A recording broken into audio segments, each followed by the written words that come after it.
Welcome along to the Beyond the Buzzer podcast. Great to be here. We're looking at the Big V Championship men's games from June 21st and 22nd, 2025. Heaps of action. Definitely a busy weekend. And look, apologies right up front if we butcher any names. We'll do our best. But yeah, let's jump straight into the Saturday games. Okay, first up, Camberwell and Pakenham. Right, Camberwell got the win, 97-79. And that first quarter, wow, 34 points. They just came out firing. They really did. Sean Conway hitting those back-to-back threes. Michael Reeves was super aggressive early, set the whole mood. Yeah, and Pakenham just seemed, well, unable to respond initially. It really highlighted some issues for Pakenham, didn't it? Like perimeter defense was a problem and giving up those second chance points. Ned Carr kept battling for them, though. He did. He was their consistent spark, for sure. But that initial Camberwell burst was decisive. Okay, next. Shepparton Gators 85, defeating the Sunbury Jets 73.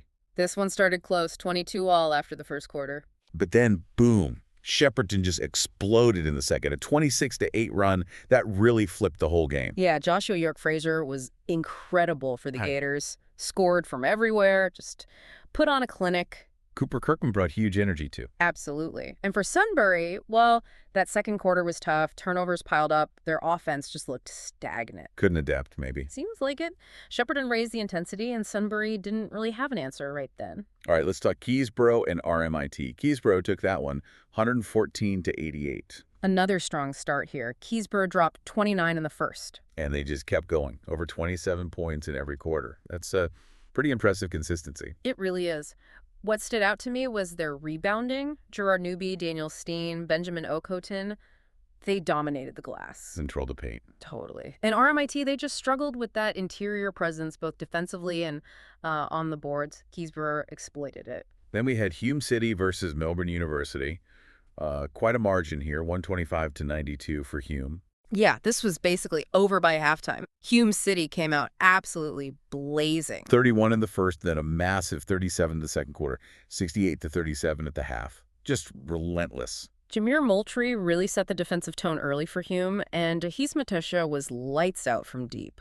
Looked like a team with serious playoff ambitions. Definitely. And for Melbourne Uni, it's kind of the same story, isn't it? Slow starts, turnover trouble.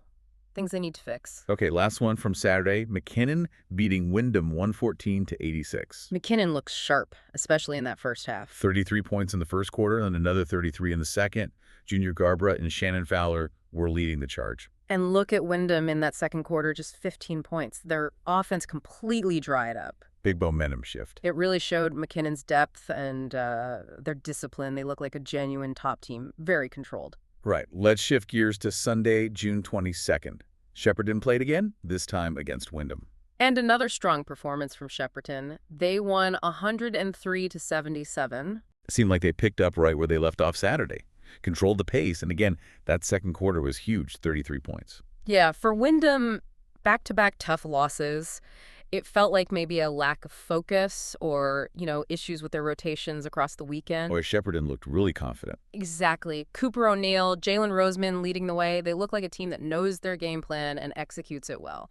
Rising confidence there. Okay, and the final game we're touching on. Ballarine 108, Blackburn 90. This started pretty evenly, actually. It did, but then Ballarine just went off in the second quarter. 39 points. That built a big halftime lead they never really gave back. Malik McKinney was the engine for Ballarine, wasn't he? Doing everything, scoring, defense, setting the tone. And James Legan hitting some big threes, too. Clutch shots. For Blackburn, it kind of highlighted maybe some struggles on the road and perhaps relying a bit too heavily on Kerry Richardson. Yeah, you could see that. Ballarine really took advantage. So looking across the whole weekend, that second quarter theme really jumps out, doesn't it? It really does. Shepparton used it twice. Ballarine had that massive one. Hume City put the game away then. It's critical. What's that tell you? Well, it shows composure, I think. Depth helps, too, being able to maintain intensity. And the ability to really zero in on and exploit weaknesses as the game settles. We definitely saw a difference between teams hitting their stride, like Camberwell, Shepparton, Keysborough, Hume, McKinnon, Ballarine. Yeah, those teams looked cohesive. And then others who are still searching for that defensive consistency, that reliable flow. Though even on the losing sides, you still saw flashes of individual brilliance, right? Like Ned Carr for Pakenham, you mentioned, or Yeah. Kerry Richardson for Blackburn. Absolutely. Talent is definitely there across the league.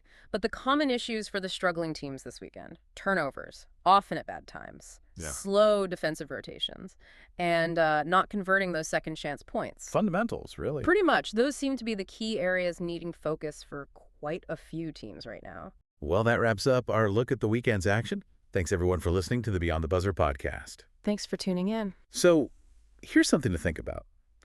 Considering the consistency, or maybe the lack of it, we saw this weekend, what's one crucial adjustment you think a team like Wyndham or Sunbury needs to make to truly challenge the league's top contenders next week?